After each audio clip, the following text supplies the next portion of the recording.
el tema de las presiones van a ser importantes porque estas presiones también van a alterar la presión CO2. Entonces, la pared del tórax, el sistema respiratorio, la parte pulmonar van a ser sumamente esencial para tener al 100% de capacidad vital. Si esto se reduce, vamos a estar hablando de alteraciones propias, ya sea de la presión pulmonar, la presión intrapleural, la presión alveolar o inclusive la presión atmosférica. Por ejemplo, ¿en qué casos? Primero, presión atmosférica. Bien, la altura. Las alteraciones de la presión atmosférica, por ejemplo, en la altura, esto va a causar una reducción de...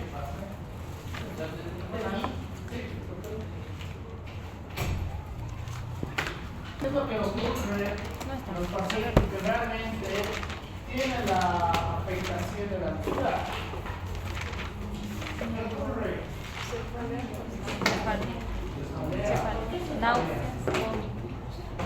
Cambio de temperatura. Todo lo que a mí me pasa. Cabeza. No exactamente. Puede ser por el oxígeno que Como cambia, hay una alteración de la presión atmosférica, esto altera las presiones parciales de oxígeno y altera las presiones parciales de CO2. ¿Y cuál va a ser su directa consecuencia? Pues una disminución de la oxigenación. Entonces, la altura puede causar una disminución de la oxigenación y vamos a tener dos situaciones como tal. Una alteración aguda y una alteración crónica, en la cual la alteración aguda, lo peor que puede pasar es un edema de altura. ¿Por qué? ¿Por qué causaría un edema de altura? Acá vamos a hablar de otro tipo de trastorno. La ley de Frank-Starling, que son las presiones colinosmónicas y la presión hidrostática, pues se altera, ¿ya? Entonces, esto hace que la presión hidrostática sea mucho mayor y hay una disminución de la presión colinosmónica, por el cual empieza a generar edema de altura, además de que empieza a tener un trastorno cardíaco, ¿ya? ¿Por qué? Porque necesitamos un incremento del gasto cardíaco para hacer una compensación de la disminución de la oxigenación que vamos a tener en este paciente. Pero entonces, creo que el 60 o 70% de ustedes que no son de la altura de La Paz, no sé, creo que no tienen un lugar donde tienen una altura similar, ¿o sí? Sí, pero viven ahí. Sí, no. Sí, la del alto. Una del alto, no. Del cielo. Claro, pero no viven. Entonces, a ustedes que vienen de otros lugares y, por ejemplo, cuando les ha tocado estar en el alto, ¿han tenido los efectos de la altura? ¿Ven? Algunos sí, otros no. ¿Por qué?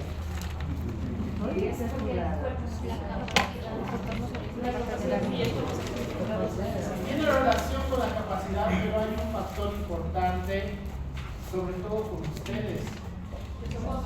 Bien, la edad. La edad es uno de los factores más importantes cuando hablamos de los cambios de la presión atmosférica, tanto en la altura como hacia el nivel del mar, porque también puede afectar en ambos lados. Una persona que ha vivido totalmente toda su vida en altura y a partir de los 25 años hacia adelante va hacia el nivel del mar, puede sufrir consecuencias de los cambios de presiones, ¿ya? Hacia cualquier extremo. Entonces, cuando hablamos de las alteraciones de la presión atmosférica, tenemos que ver los extremos de la vida. ¿Cuáles serían? Ancianos y pediátricos. En estos dos casos tenemos que tener mucho cuidado, por eso se recomienda, si tienen pacientes de la tercera edad o tienen pacientes pediátricos, si van a ir a alturas mayores a los 2.000 metros sobre el nivel del mar, que sea a una manera adaptable, es decir, llegar a Santa Cruz, luego irse a Cochabamba y luego recién venir a La Paz, ¿ya? para poder adaptarse a la altura como tal. ¿Por qué? ¿Quién sabe? En teoría deberían saber esto. Fisiológicamente hablando, ¿cuáles serían las dos maneras de adaptarse a la altura?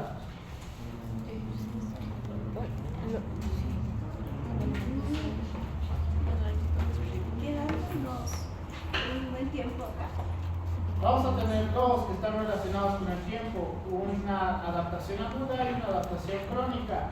Adaptación aguda, lo que hacen los jugadores todo el tiempo, que se ha visto que dentro de las primeras 8 a 10 horas, fisiológicamente hablando, vamos a estar dentro de nuestras capacidades. A partir de las 8 horas vamos a tener alteraciones como dificultad respiratoria, incremento o sensación de presión torácica, hipoxia, etcétera, etcétera.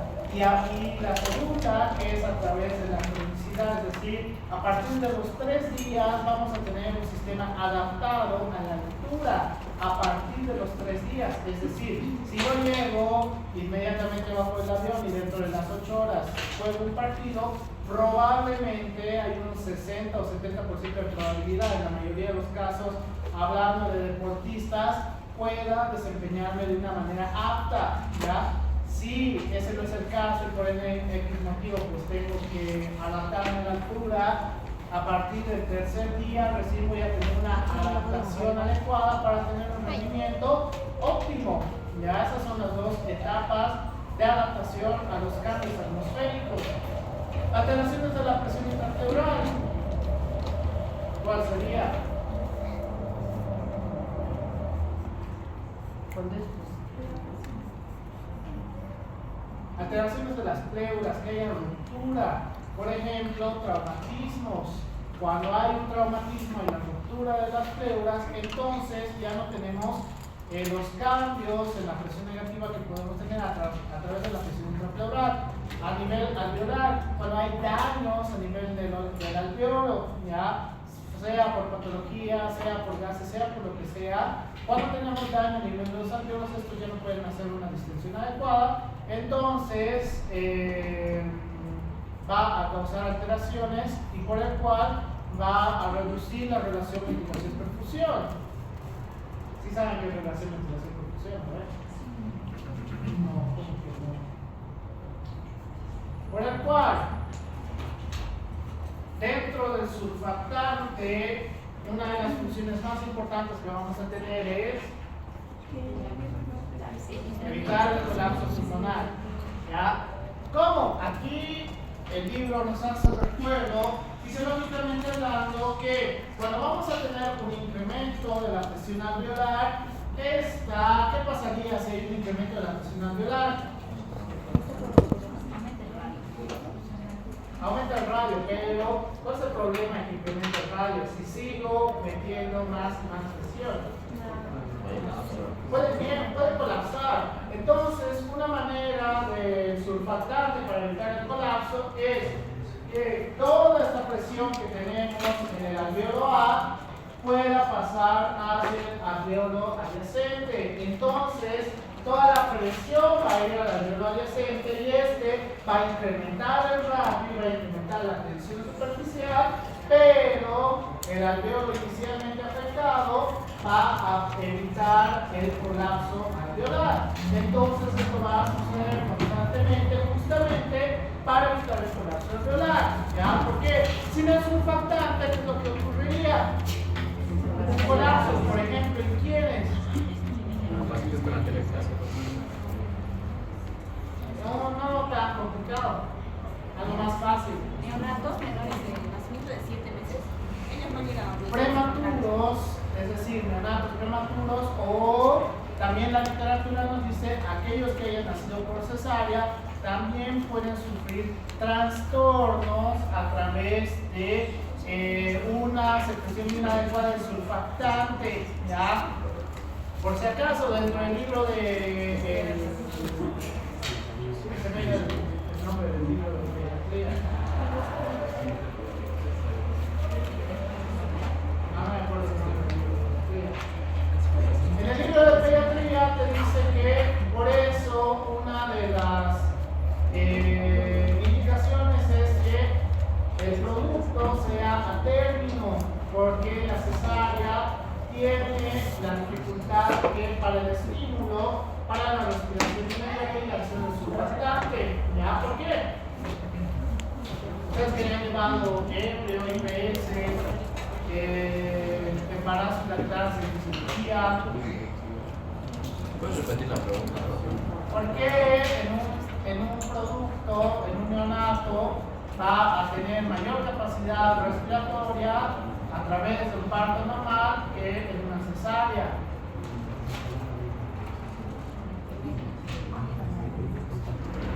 Que ha llevado embrio, IPS, que lleva un parto hospitalario, en fisiología, embarazo y lactancia, que entra igual el parto. Mis vengadores, ¿dónde están?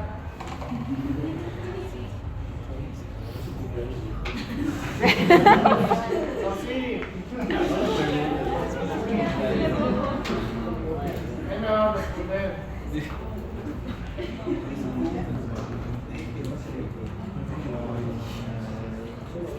El estrés que hace el parto se ha visto que es un estímulo también para el inicio de la secreción del surfactante. ¿Cuál es el problema con la cesárea? Inclusive han debido ver videos que todavía se mantiene la bolsa amniótica como tal cuando están haciendo la cesárea, porque el aumento de presión y la ruptura de la bolsa, pues todavía no hay la acción del surfactante. Por ese motivo puede ser uno de los factores en las cesáreas en las cuales no tenga la secreción suficiente de surfactante, ¿ya?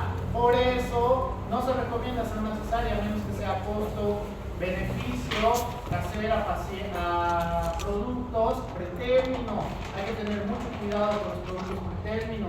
Por eso hay que darle surfactante a estos pacientes, ¿ya?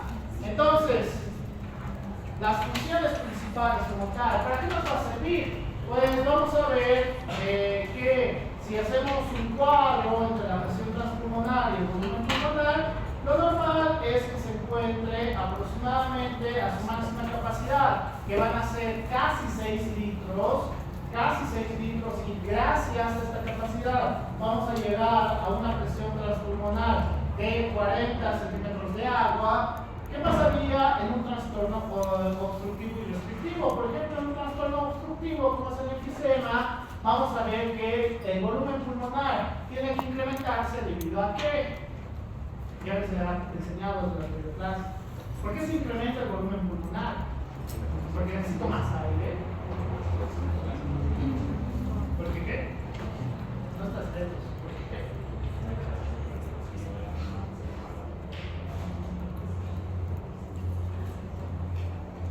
Casi no. Hay una palabra que se falta. Está bien, pero hay una palabra que te falta. Está relacionada a un volumen. Es el volumen residual.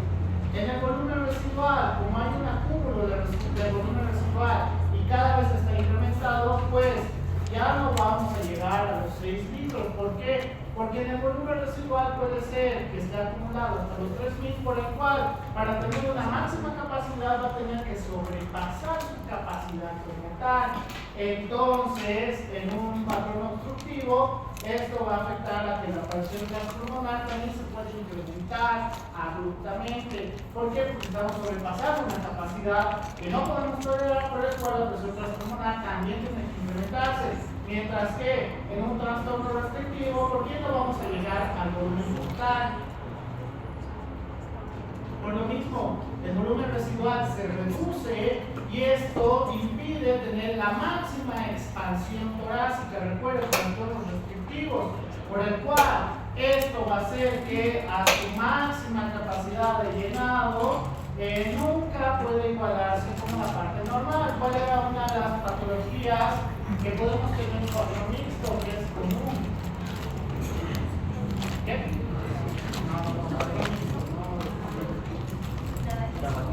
El tabaquismo, en la cual empieza con un patrón obstructivo y luego vamos a pasar a un patrón restrictivo. Qué bien.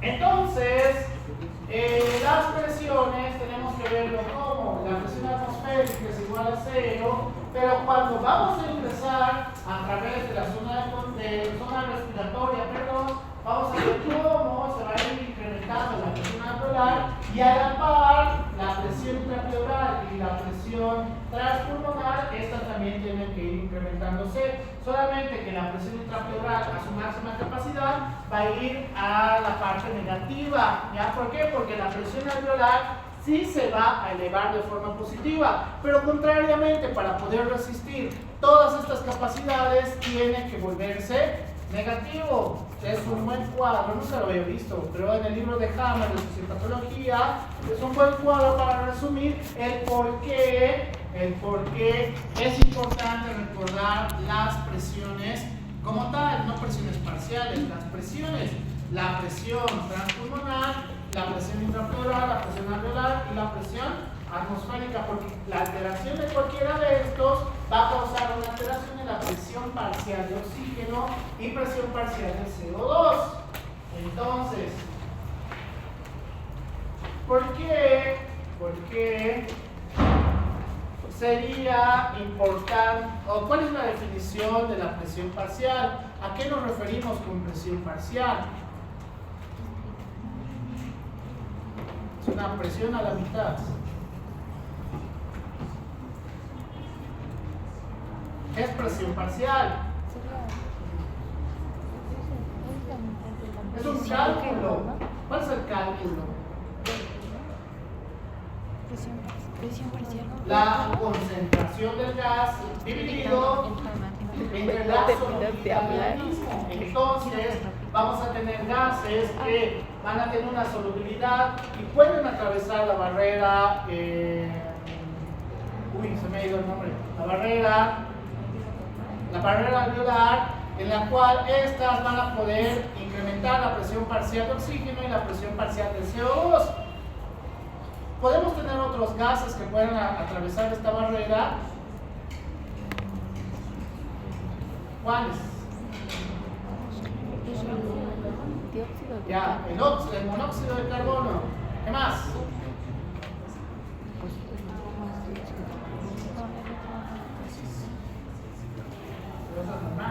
No, el nitrógeno es normal. Monóxido de carbono, ¿qué más? Pero eso es normal.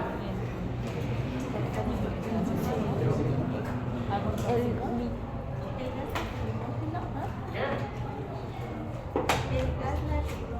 Órganos fosforados, ¿qué más? Es lo mismo, especialidad es lo mismo para los fosforados.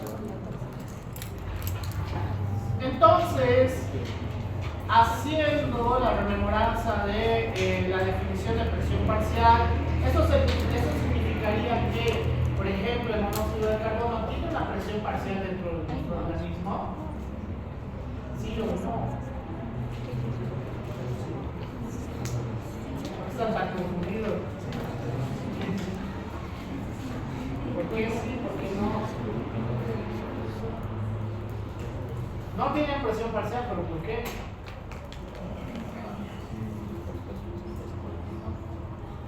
Porque el gas no tiene una solubilidad como tal, no va a tener un punto de unión hacia la hemoglobina como tal, o no vamos a tener una conversión similar a la que tiene el CO2, sino que simplemente estos gases pueden hacer competitividad con los gases normales del sistema respiratorio. Por ejemplo, el monóxido de carbono, ¿ya? El monóxido de carbono no se une como tal a la hemoglobina, sino que llena la hemoglobina y hace que esto sea o impida la oxigenación. Ya ahorita les recuerdo.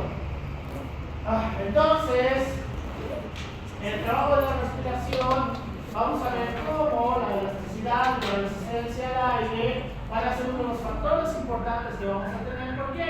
Porque si vamos a tener una resistencia elástica aumentada, ¿qué es lo que va a ocurrir en este caso? Si tenemos volumen y presión, si tengo mucha elasticidad, ¿qué va a pasar? ¿Mayor qué? Mayor resistencia. ¿Por qué? Porque ya que va a tener mayor elasticidad para expandirse, por ende también va a... En esos casos puede surgir algún problema con ese paciente? Depende. Se ha visto que puede haber mayor elasticidad en deportistas de élite, pero en personas normales que tengan alteraciones de la elasticidad, estos pueden tener alteraciones en la presión transpulmonar, presión intrapleural y presión alveolar. El incremento de la resistencia al flujo de aire, esto va a ser muy similar a los patrones restrictivos, ya los patrones restrictivos, porque hay una resistencia al flujo del aire. ¿Por qué? Porque como hay tal cual lo dice el factor restrictivo, cuando tratan de incrementar el aporte de oxígeno como tal, pues el mismo movimiento torácico se los va a impedir. Por el cual todos estos factores van a ser sumamente esenciales para entender las patologías o la fisiopatología respiratoria, que creo que no me falta. O sea, bien. Ya. En el caso del incremento de la elasticidad, va a tener una reducción de la resistencia al volumen del flujo de aire. Por ejemplo, y el libro es lo que te pone, en los nadadores profesionales, no que naden una vez cada mes, en los nadadores profesionales, estos hacen una disminución de la resistencia del volumen. ¿Por qué? Porque cada vez que se meten a nadar, pues no hay oxigenación como tal, por el cual la expansión torácica que ellos tienen cada vez que hacen la respiración inmediata para salir tiene que ser mucho mayor. Hay un incremento de la elasticidad como tal, y como hay una disminución de la resistencia al flujo de aire, entra más flujo de aire. Ya muy al contrario lo que pasa más que todo en las patologías en patrones restrictivos. Estos pacientes, ya les estaré avisando, los pacientes que tienen patrones restrictivos no deberían hacer ejercicio intenso. ¿Por qué? Porque si no pueden llegar al máximo volumen, ¿qué va a pasar? Primero van a sufrir un trastorno de hipoxia y luego se van a desmayar, y si siguen sin poder respirar de manera normal, van a morir. Bien, van a morir.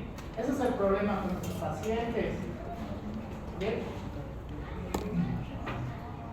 Entonces, lo que les decía, dentro de los componentes de la hemoglobina vamos a tener dos como tal. Uno que va a ser el grupo hemo y otro la globina como tal.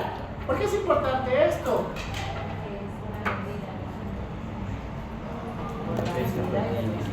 Bien, por la afinidad, en la cual dentro de las características de la hemoglobina vamos a ver que tenemos 4 tipos de enlace que van a ser alfa y beta. Vamos a tener alfa 1, alfa 2, beta 1 y beta 2. ¿Por qué son importantes estos enlaces?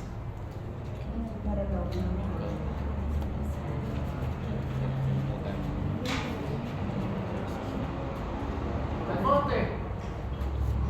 Algo dices, pero no lo dices. Van a ayudar a la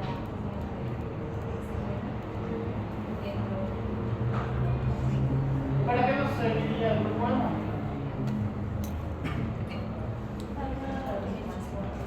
¿Para qué? ¿Qué ha llevado esto? Melanie.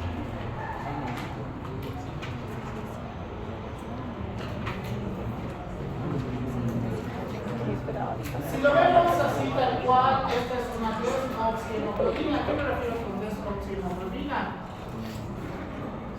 Voy a matar si no son esto. Oye, ¿qué es desoxihemoglobina?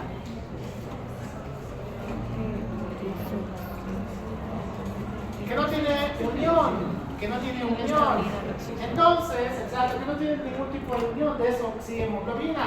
Entonces, cuando llegamos a tener la formación de oxihemoglobina, es decir, que va a tener su unión hacia el oxígeno como tal, la literatura nos dice que estos 4 puntos de enlace van a ser sumamente importantes. ¿Por qué? Porque cuando tenemos el primer punto de enlace de oxígeno, y encima, gracias al hierro, vamos a crear un enlace adecuado y una afinidad creciente para el oxígeno. Este va a hacer que todos los demás enlaces se vayan uniendo por el oxígeno. Y gracias al hierro vamos a tener un enlace mucho más fuerte. ¿Y qué va a significar cada uno de los enlaces?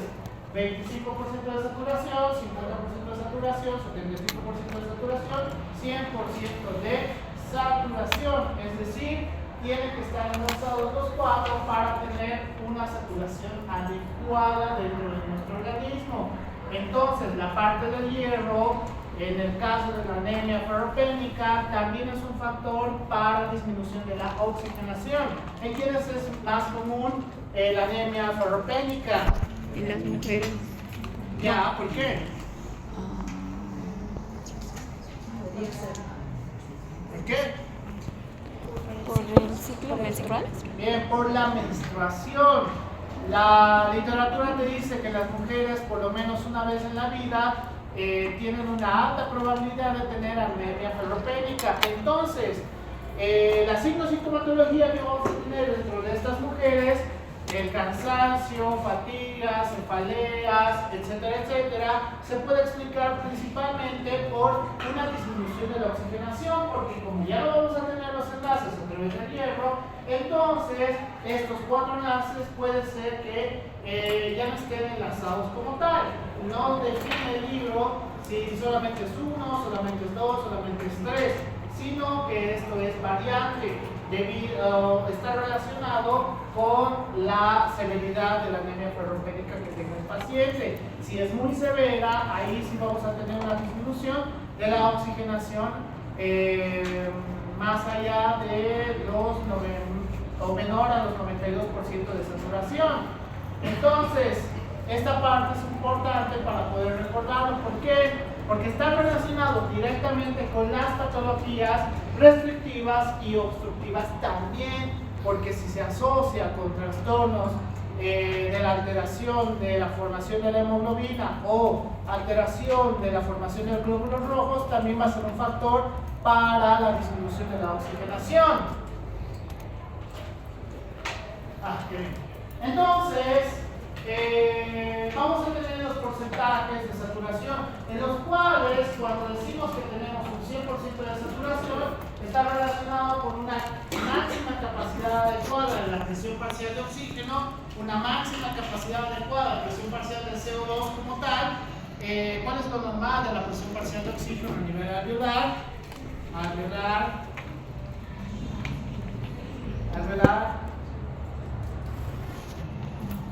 ¿Por qué me miran como si nunca hubiera escuchado esa palabra? Cachaya. ¿Qué? Titulares. Era de 60. Presión parcial de oxígeno normal a nivel alveolar. Micaela. Matías Miranda. Deina Miranda. Taisha.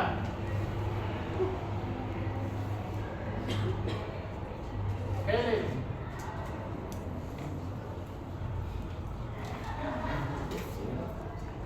¿Cuánto es lo normal? No puedo creer que no sepan esto. ¿Cuánto es lo normal de la presión parcial de CO2 a nivel alveolar? Creo que está más adelante, no me acuerdo. La presión parcial de oxígeno, 140 milímetros de mercurio. La presión parcial de CO2. ¿Estás seguros que sí? No, es 100. Es 100 milímetros de mercurio. Y la presión parcial de CO2, esta sí es 40 milímetros de mercurio. ¿Ya? La presión parcial de oxígeno siempre tiene que ser mayor a la presión parcial del CO2, porque si no, esta va a alterar la saturación a nivel de la hemoglobina. Es decir, cuando tenemos una disminución parcial de oxígeno, hace que los puntos de enlace con la hemoglobina se vayan disminuyendo. Por ejemplo, ¿en qué caso?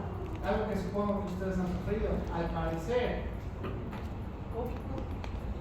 La altura, como hay un cambio en la presión atmosférica, va a haber un cambio en la presión de oxígeno. Entonces, ¿cuál es la consecuencia de la saturación de oxígeno en unión con la hemoglobina? Va a ir disminuyendo.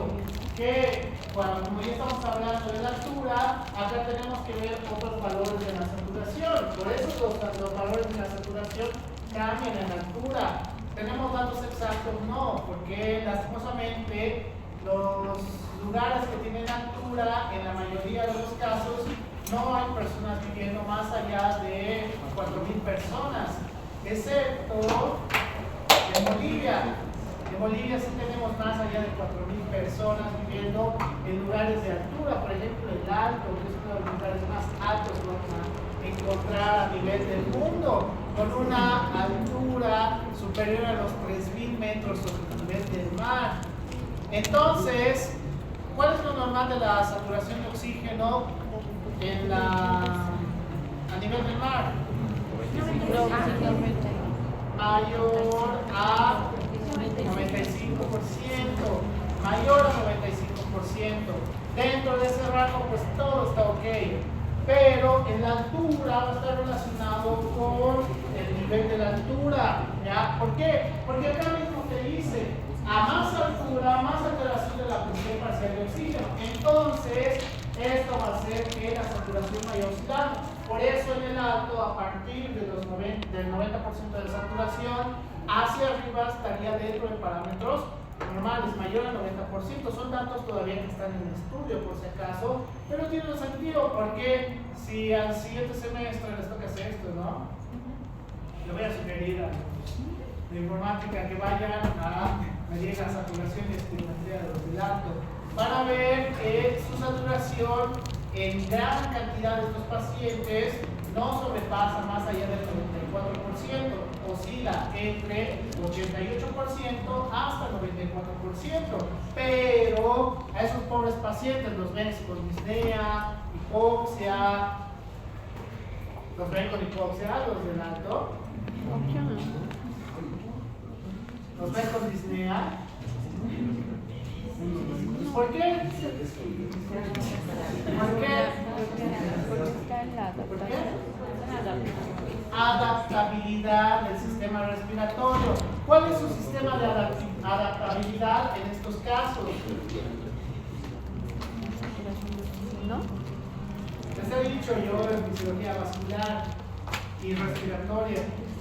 ¿Cuál es el sistema de adaptabilidad frente a la altura?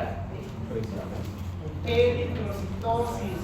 ¿Cómo voy a tener una reducción del punto de unión con la parte de la hemoglobina para la saturación? Entonces, ¿qué hace nuestro cuerpo? Mayor cantidad de transportadores como tal, un incremento de los glóbulos rojos. ¿Para qué? Para equiparar la saturación. ¿Cuál es el problema de tener eritrocitosis? ¿O no va a pasar absolutamente nada? ¿Bien? Ya, uno puede causar hipertensión arterial sistémica. ¿Por qué? Por alteración de flujo. Por el aumento de los eritrocitos. Ya, para los que no han llevado conmigo, porque a los que sí han llevado parece que sí me responden.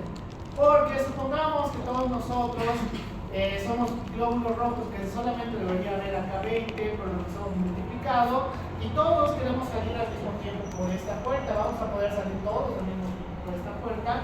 No. Entonces esto va a reducir el flujo como tal. ¿Por qué? Porque saldrán 3 o saldrán 2, depende de cada uno que vaya saliendo, por el cual uno de los sistemas de compensación que vamos a tener en el caso de la eritrocitosis es la hipertensión arterial sistémica. ¿Por qué? Haciendo una reducción del vaso, pues van a hacer una línea, ¿ya? ¿Qué se llama ese tipo de velocidad? Flujo laminar. Entonces el flujo laminar va a hacer que la oxigenación a los diferentes tejidos sea un poco más adecuada. Pero ¿cuál es el problema de tener hipertensión? Que todo va a empezar a afectarse. Puedes tener alteraciones del sistema nervioso, alteraciones vasculares renales, alteraciones vasculares cardíacas, complicaciones cardíacas propias que van a ser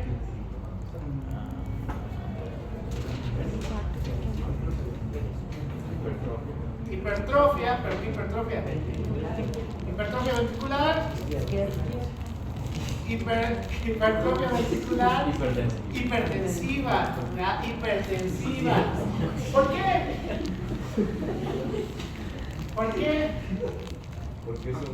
¿Por qué hace hipertrofia a un paciente con hipertensión? Bien, porque aumenta el gasto cardíaco. Como aumenta el gasto cardíaco y todo el tiempo tiene que estar con mayor cantidad de flujo para poder igualar a la persona con una presión parcial de oxígeno normal, pues es un sistema de compensación y entonces el músculo cardíaco puede volver a la normalidad. No. ¿Por qué? No puede. ¿Por qué?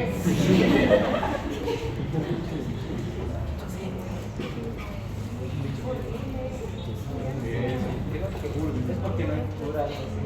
¿Por qué? O sea, porque no se puede curar como tal. ¿Cuál es las células musculares se pueden atrofiar, ¿verdad? Pero para atrofiarse, ¿qué es lo que tiene que pasar? ¿Qué? No está mal lo que digo. ¿Qué? Es un desuso. Bien, desuso. Entonces, en algún momento su corazón va a poder dejar de latir. Bien, sí, solo en la muerte, ¿ya? Entonces, la hipertrofia miocárdica hipertensiva es irreversible por este proceso, porque para hacer una atrofia tiene que haber un desuso. Entonces, esto no puede ocurrir, todo el tiempo tiene que latir. Por ese motivo, la parte de la eritrocitosis y la relación de la saturación con la hemoglobina y la presión parcial del oxígeno y la presión parcial del CO2 es importante para entender patologías respiratorias. Por ese motivo, las personas de altura que tengan eritrocitosis, ¿cuál es la recomendación que debemos darle? Bien, cambiarse de lugar mucho más rápido. Mucho más rápido de los que hay eritrocitosis. ¿Por qué no viene?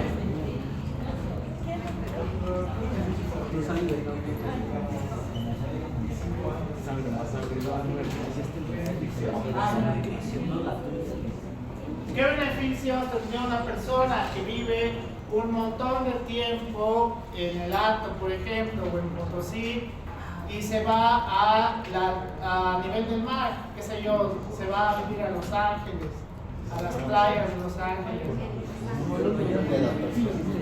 ¿Qué? Vamos a tener una disminución de la resistencia por el cual el gasto cardíaco se va a regular e inclusive la formación inadecuada de eritrocitos se va a reducir, por el cual va a tener mayor adaptación a la parte de nivel del mar. Es una adaptación casi instantánea, pero también es un proceso de adaptación que trae un montón de beneficios, porque la oxigenación es mucho mayor, la oxigenación tisular es mucho mayor.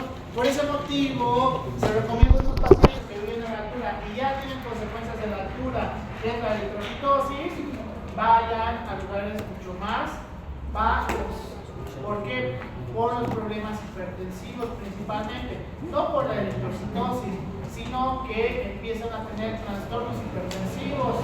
Por ejemplo, yo sé que es difícil, no le puedo decir que Zambrano vive en el Alto, te tienes que ir a Miami.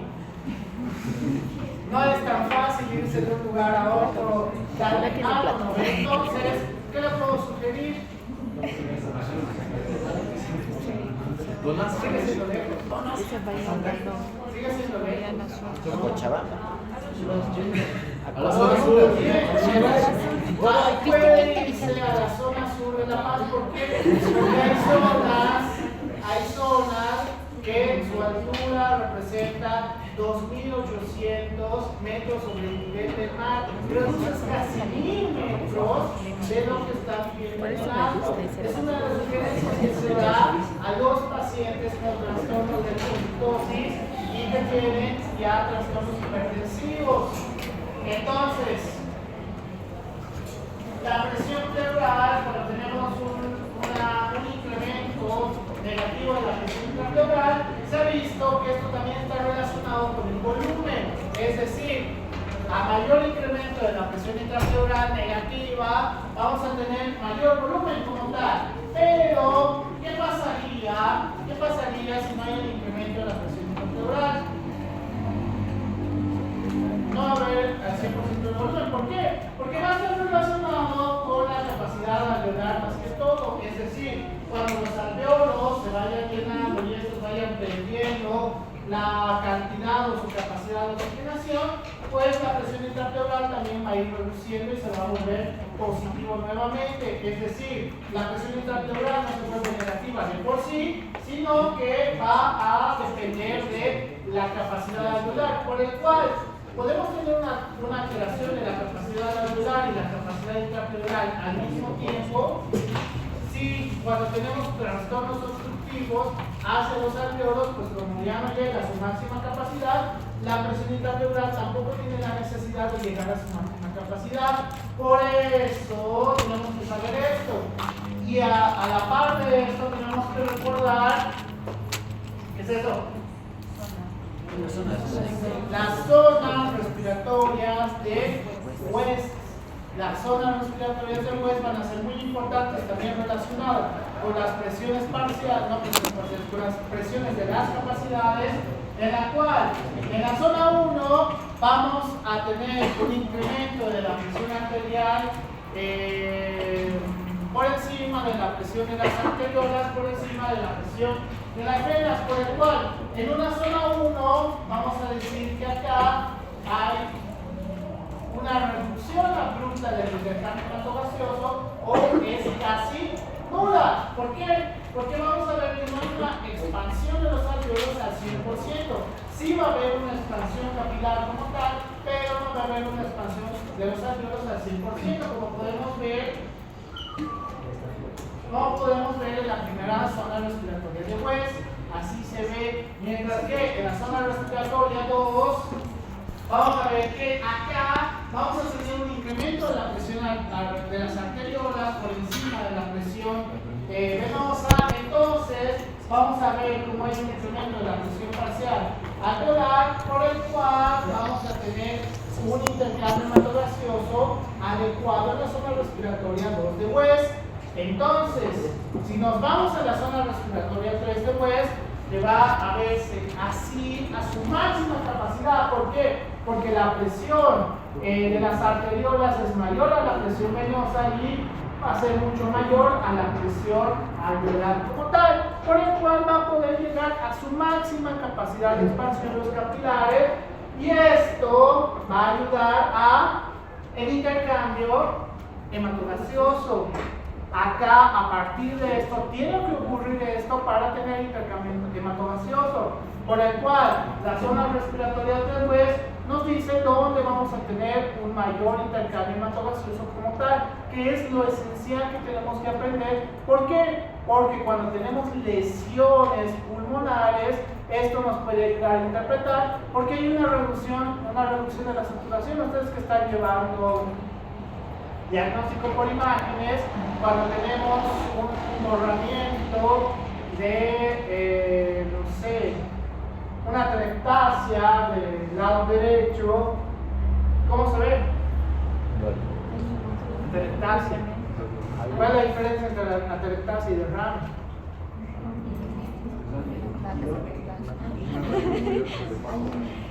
La atelectasia.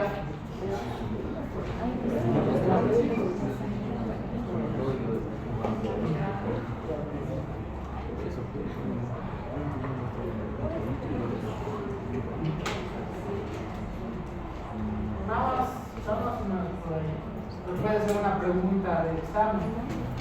Entonces, las zonas respiratorias del West van a ser esencial para que podamos entender cómo funciona el intercambio hematogaseoso. Entonces, ¿qué pasaría si vemos cómo es la distensión capilar en la zona respiratoria 1? Vamos a ver cómo hay un colapso de los capilares, por el cual sería muy difícil hacer el intercambio hematogaseoso, mientras que en la zona respiratoria 2 como tal vamos a ver cómo hay un incremento en la distensión casi total del capilar, mientras que en la zona respiratoria 3 vamos a ver un aumento total de la presión, de la distensión capilar, y esto va a ayudar para el intercambio hematogaseoso. La relación entre el intercambio hematogaseoso con los capilares, ¿qué se llama? Alvéolos y capilares. ¿Qué? ¿Qué? Creo que lo tengo más adelante. Entonces, todo esto va a ser importante. ¿Por qué? Porque va a estar relacionado con la presión arterial y va a estar relacionado con la presión alveolar. A mayor presión alveolar, esto puede hacer una reducción. A mayor presión arterial, pues esto va a hacer que tengamos mayor capacidad capilar, y a mayor presión venosa, pues vamos a tener una mayor capacidad para el intercambio hematogaseoso. Zonas respiratorias como tal, que bien, sí, este es el que seguía. Entonces, acá podemos hablar de algo sumamente importante que se llama relación ventilación-perfusión. ¿Por qué? Porque la relación ventilación-perfusión nos puede dar una característica del paciente, el por qué no puede hacer un intercambio hematogaseoso adecuado. Cuando es por obstrucción, cuando es por obstrucción de la vía alveolar, cuando es por obstrucción de la vía capilar, o cuando es normal. Este cuadro es muy bueno porque tienes que saber relación ventilación-perfusión para entender. Entonces, como ustedes ya saben y entienden, vamos a ver que la relación ventilación-perfusión vamos a tener características específicas en la cual la relación ventilación-perfusión, lo normal es, ya son expertos en esto, ¿verdad? Lo normal de la relación ventilación-perfusión es bueno, entonces la tarea de... es...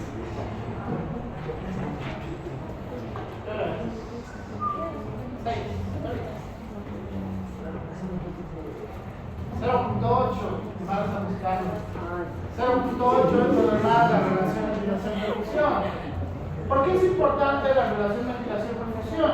Porque la relación ventilación-perfusión nos dice que va a estar relacionado, tal cual lo dice su nombre, el flujo de sangre, junto con la ventilación, en la cual en un punto intermedio estos hacen que tengamos un intercambio hematogaseoso adecuado, en la cual la presión parcial de oxígeno es de 100 milímetros de mercurio y la presión parcial de CO2 es de 40 milímetros de mercurio. ¿Por qué? Porque ¿quién te da la presión parcial de oxígeno?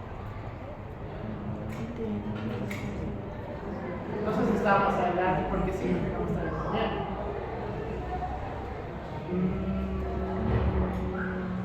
Ahora está más adelante. ¿Quién te da la presión parcial de oxígeno? Voy a usar este cuadro y voy a volver al anterior. La presión parcial de oxígeno, atmosféricamente hablando, es 150 milímetros de mercurio, mientras que la presión parcial de CO2 es 0. Entonces, cuando la presión parcial de oxígeno entra a nivel del alveolo, se vuelve 100. ¿Por qué? Porque se reduce. Porque el intercambio hematogaseoso va a empezar a necesitar justo las moléculas de oxígeno, por el cual al hacer el intercambio hematogaseoso esto reduce la presión parcial de oxígeno, mientras que la presión parcial de CO2 en la parte capilar es de 45 milímetros de mercurio, pero como vamos a ver en la parte del alveolo, la presión parcial de CO2 a nivel alveolar es de 40 milímetros de mercurio. ¿Por qué? Porque el CO2 tiene que ir hacia afuera. Entonces, esto nos va a dar las presiones normales. Desde la parte de arriba, desde la parte atmosférica, la presión parcial de oxígeno, y desde la parte capilar, la presión parcial de CO2. ¿Ya? Supongo que ya han recordado. Supongo. Entonces, vaya.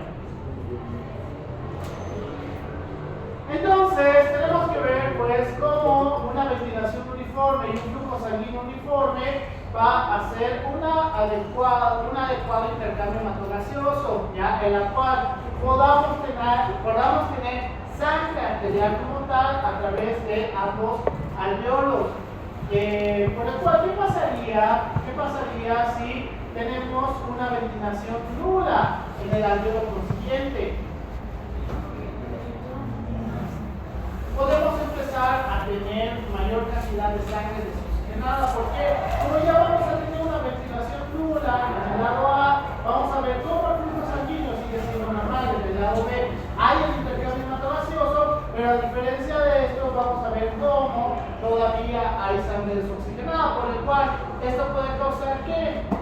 Una disminución de la saturación. Entonces, cuando tenemos alveolos colapsados, ¿qué va a pasar en nuestros pacientes? Disminución de la saturación. Entonces, estos pacientes empiezan a desaturar, por el cual ¿qué deberíamos darles?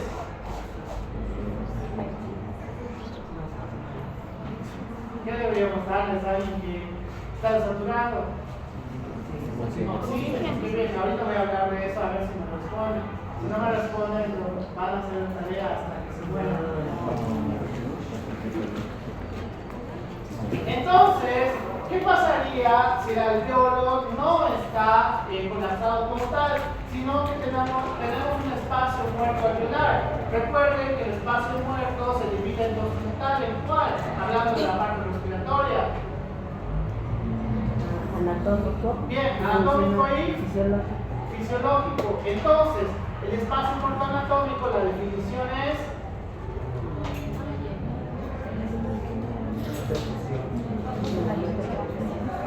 espacio muerto anatómico. Que toda la zona de la conducción donde no hay intercambio hematogaseoso, vamos a decir que es el espacio muerto como tal. Mientras que el fisiológico, cuando sucede a nivel alveolar, cuando no hay un intercambio hematogaseoso al 100%, podemos incrementar o sumar el espacio anatómico con la parte nula del intercambio hematogaseoso, la cual acá podamos tener un espacio muerto alveolar, porque el alveolo no puede incrementar su presión alveolar, por el cual no tenemos un intercambio hematogaseoso. Entonces, este también va a causar una reducción de la saturación. ¿Por qué? Porque vamos a tener mucho CO2 y ya no hay un intercambio hematogaseoso adecuado. Entonces, como podemos ver acá, ¿qué pasaría si la perfusión es uniforme, pero tenemos un cortocircuito? Es decir, no funciona un alveolo. Vamos a tener una mezcla de la sangre oxigenada con la sangre desoxigenada. Vamos a tener una desaturación como tal en nuestros pacientes y la perfusión regionalmente reducida, es decir, el alveolo ya no está funcionando porque tiene una alteración de la presión alveolar, hace que esta saturación también se altere. Es decir, podemos tener alveolos que no están colapsados pero que no están funcionando por el X motivo. ¿Cuál sería una de las causas más comunes que podríamos tener para que un alveolo no pueda hacer su distensión y un incremento de la presión alveolar?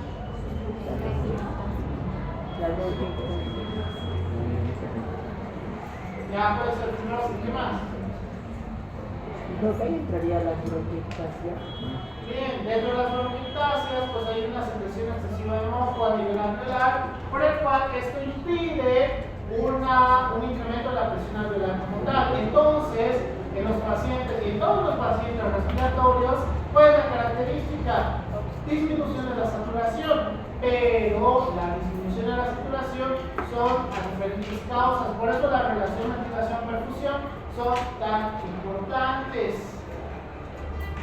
Por este motivo, la relación ventilación-perfusión, como les decía, es de 0.8, en la cual nos dice que el punto intermedio es el adecuado entre el alveolo y el capilar, que hace un intercambio hematogaseoso adecuado, que la presión parcial de oxígeno es de 100 y la presión parcial de CO2 es de 40. Mientras que, si vamos a tener una obstrucción vascular, ¿esto qué va a significar? Que la presión parcial de oxígeno es de 150 milímetros de mercurio, pero no tenemos una salida del CO2, se mantiene en cero. ¿Por qué? Porque recuerden que la presión parcial del CO2 viene de los capilares, entonces vamos a poder tener una oxigenación adecuada, ¿sí o no? No, ¿por qué? Porque hay una obstrucción capilar.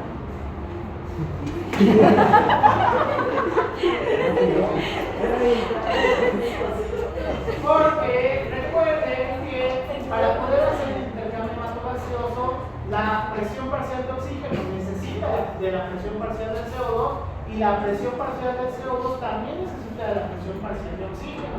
Entonces, la literatura nos dice que en los casos de obstrucción vascular, la relación ventilación-perfusión puede irse hacia el infinito, porque el gas alveolar permanece en concentraciones atmosféricas. Entonces, acá vamos a tener una oxigenación inadecuada que puede sufrir procesos inflamatorios como tal. ¿Por qué? Porque está sobrepasando su capacidad de relación ventilación-perfusión. Mientras que, si vamos a tener, esto es lo más común dentro de los patrones obstructivos, que va a ser una obstrucción de las vías aéreas en la parte superior, ya no en la parte capilar, pues ¿qué vamos a tener? Una reducción en la presión parcial de oxígeno.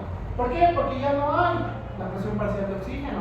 Entonces, ¿por qué dice aquí 40? Porque solamente vamos a tener la presión parcial de oxígeno que tenemos a nivel de los capilares, por el cual la presión parcial de CO2 es mayor a la de la presión parcial de oxígeno, y entonces no hay sangre oxigenada, porque no tenemos presión parcial de oxígeno a través de la presión atmosférica.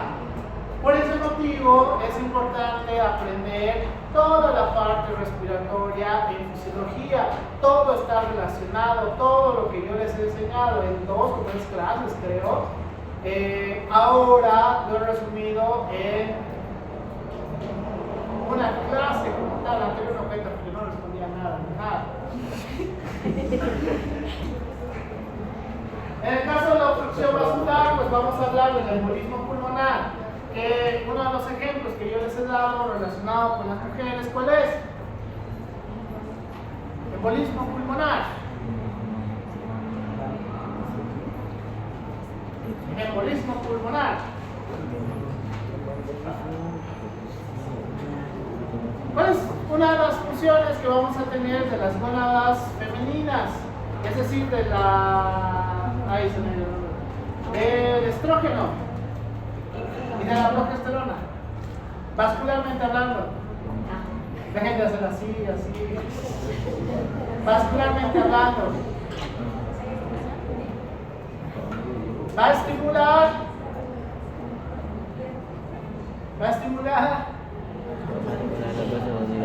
¿Qué va a estimular vascularmente hablando? La coagulación, estimula la coagulación. Entonces, mujeres, sobre todo con los anticonceptivos orales, en la caja, en las advertencias te dice contraindicaciones. Una de las principales dice fumar tabaco. ¿Por qué? Porque el tabaco también estimula la coagulación. Entonces, si tenemos 2 criterios, que es consumo de anticonceptivos orales más tabaquismo, van a empezar a formar trombos en miembros inferiores hasta que tengamos un tromboembolismo pulmonar, y entonces en estas mujeres inmediatamente, ¿qué va a pasar? Dolor a nivel de la caja torácica y dificultad respiratoria. Mientras que en la obstrucción de las vías aéreas, ¿cuál sería uno de los ejemplos más comunes? ¿Qué? ¿Dónde moco? ¿Pero cuándo?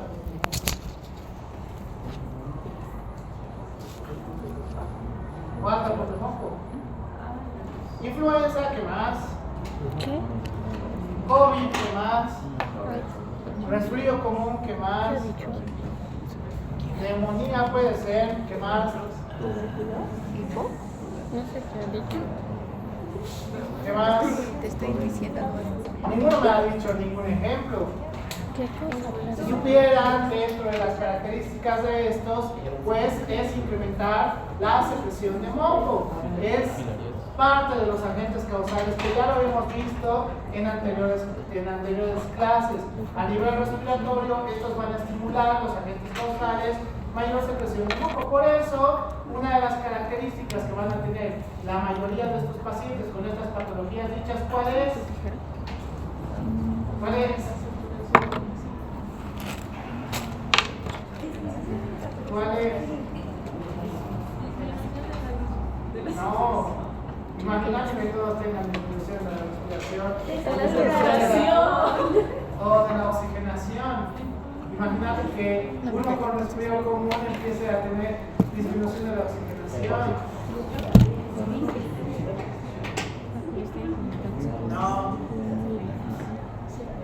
No, tiene que ver con fisiología. Que igual les he dicho en la anterior clase. Mecanismos de defensa. ¿Cuál? Dos. Estos pacientes empiezan a tener tos. Entonces, ¿qué pasaría si un paciente que tiene mayor secreción de moco, yo le doy un antitusivo? No. ¿Qué pasa? Otra vez.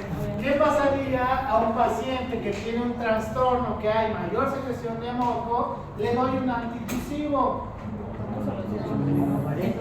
Todo ese moco acumulado se va a quedar en las vías respiratorias porque un mecanismo de defensa propio de las vías respiratorias no lo está utilizando. Entonces, ¿qué tendría que darle a un paciente que sí está teniendo expectorantes? ¿Por qué? Porque todo ese moco, si hay una gran formación, podemos tener un punto que cause un tapón o obstrucción de las vías aéreas. Cuando ya se exacerba, sobre todo en la neumonía, por eso puede crear tapones por encima en la neumonía y por eso empiezan a desaturar agresivamente estos pacientes. En el COVID también pasaba, principalmente con trastornos de la coagulación. Mi parte favorita. Entonces, sabemos cómo funciona el sistema nervioso central con los quimioreceptores centrales y los quimioreceptores periféricos, hablando del sistema nervioso central. ¿Dónde actúan los quimioreceptores centrales? ¿Dónde actúan los quimioreceptores centrales? No sé, no escribo rápido. Ya, pero ¿qué hay ahí?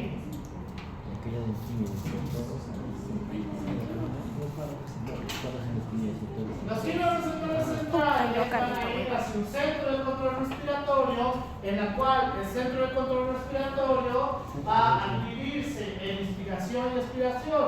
Entonces, vamos a tener los grupos respiratorios como tal, que van a ser el grupo respiratorio dorsal, el grupo respiratorio ventral, en la cual dentro del grupo respiratorio ventral vamos a tener tres partes, que va a ser una parte rostral, una parte intermedia y una parte caudal.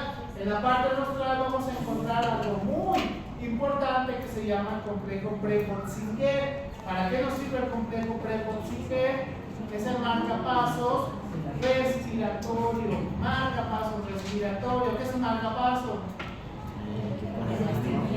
Aquel que regula el ritmo. La cual dice su nombre, pues, derecha, izquierda.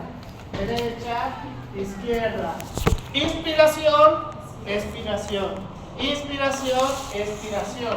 Entonces, el estímulo a través de cualquiera de las vías de los quimioreceptores centrales, periféricos, etcétera, etcétera, va a ir a través de reflejos de los nervios como tal hacia la parte de los quimioreceptores, en las cuales los quimioreceptores centrales pueden estar estimulados principalmente por alteración de los hidrogeniones, mientras que los quimioreceptores periféricos, estos también van a estar estimulados por las hidrogeniones, pero además por la presión parcial de oxígeno y la presión parcial del CO2, es decir, las alteraciones de cualquiera de estos van a estimular los quimioreceptores como tal. Entonces, Si tengo una alteración, una disminución de la presión parcial de oxígeno, la presión parcial del CO2, vamos a estimular principalmente el grupo respiratorio dorsal, que está relacionado con la inspiración, por el cual este va a tratar de incrementar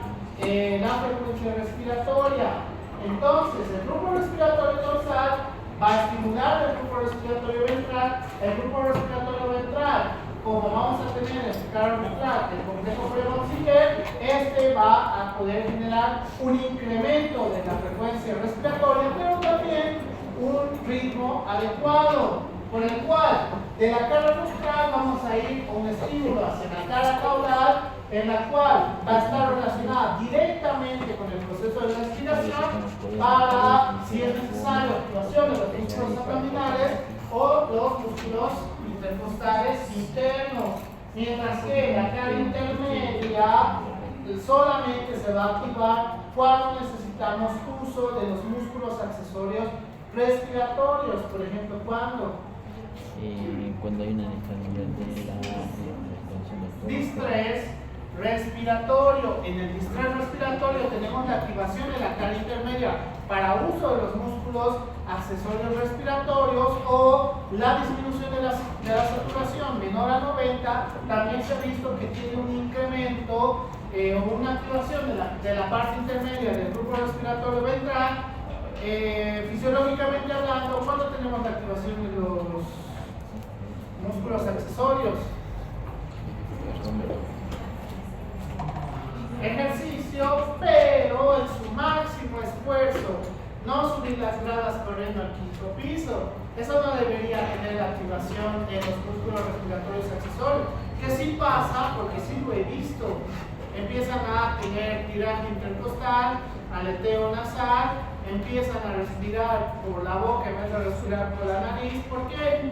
Porque sienten una sensación de falta de aire y entonces toda la maquinaria accesoria empieza a funcionar justamente para regular este proceso. Entonces,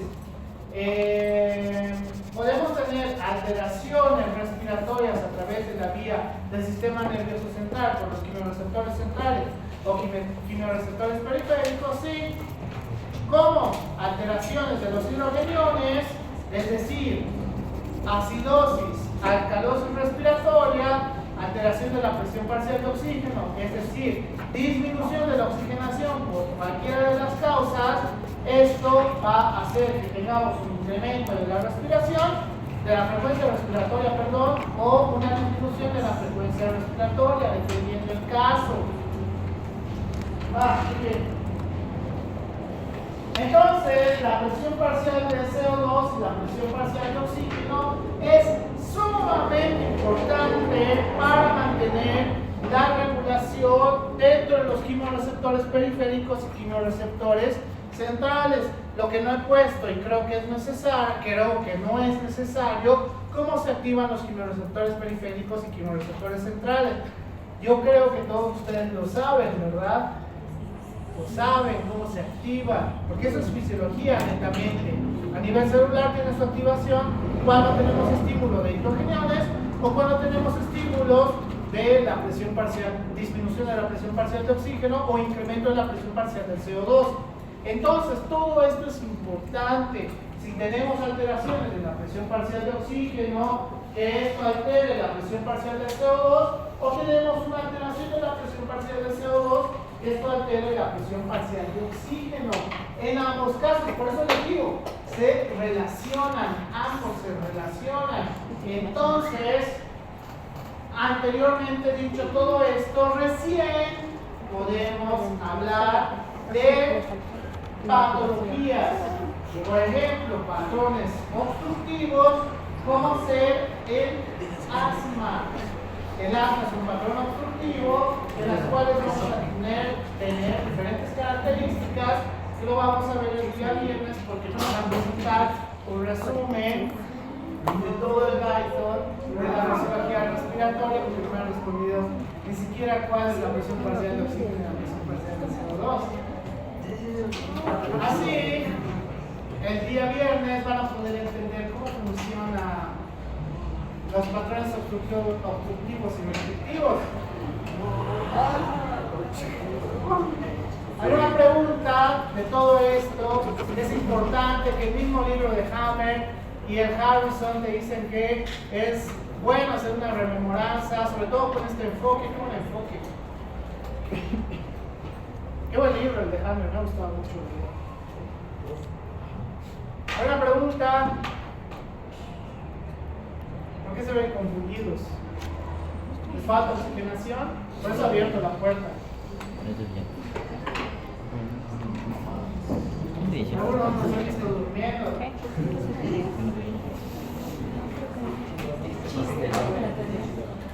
¿Alguna pregunta, duda? ¿Están seguros? ¿Están seguros que no hay dudas? Porque recuerden que su examen está a la vuelta de la esquina. Fisiopatología del dolor, la parte de rememoranza, así le digo yo, de la respuesta inmunitaria, celular, inflamatoria, 1 y 2 que hemos tenido. Ahora, fisiopatología respiratoria, creo que son unas 50 o 60 hojas que tienen que leer, porque es harto.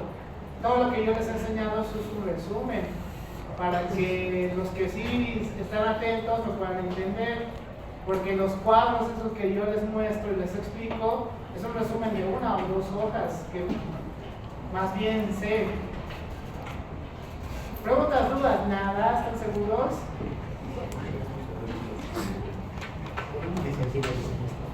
Su examen del ITO 3, como estoy manejando con todos mis paralelos, va a ser un intercalado entre preguntas abiertas y preguntas de opción múltiple, pero con caso clínico.